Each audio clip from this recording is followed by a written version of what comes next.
we had recently started a life group, and part of the DNA of that group was going to be service, to be Christ's hands and feet in a very practical way on a regular basis, to have that woven right into the fabric of our life group. And so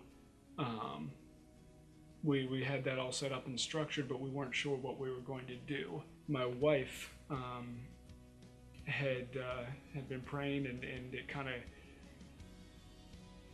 of came to her that we should do something through Fourth Avenue. She was just like, let's just do something. Let's make a meal for Fourth Avenue. You know, like all of Fourth Avenue, or there's a couple different trailer parks there. How many people were we talking? And after doing some research and everything like that, ended up we planned on making a meal for about 100 people. Quite frankly, as I was looking forward to it as it happened, and also as I look back on it, there's so many things that could have been done so much better. And for a long time, I'd always been of the philosophy of, if something's worth doing, you do it right, and you put all this planning and effort and everything to make sure that all the I's are dotted and all the T's are crossed, to do things with excellence.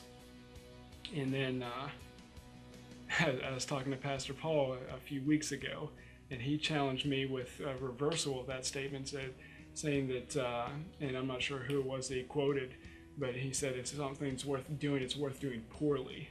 So often I use as an excuse, I don't have the time, the ability, or the resources to do something that I see should be done, to do it with excellence. And so, well, maybe that's for someone else. And I just, kind of either put it on the back burner or just, forget about it. Many of them are not going to get up and get out and go to a church.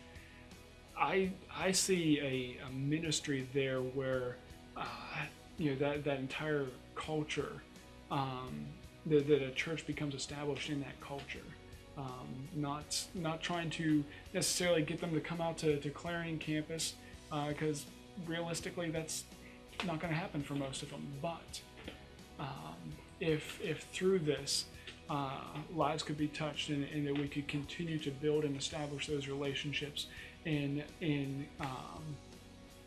with the focus in mind of bringing them to a right relationship with Christ, building and investing in them, that they would go and reach others in that community. They have far more influence over the other people in that community than I would, or anyone on the outside. That Fourth Avenue would win Fourth Avenue. That subculture would come to the saving knowledge of Christ. That's the end game. That's the big picture.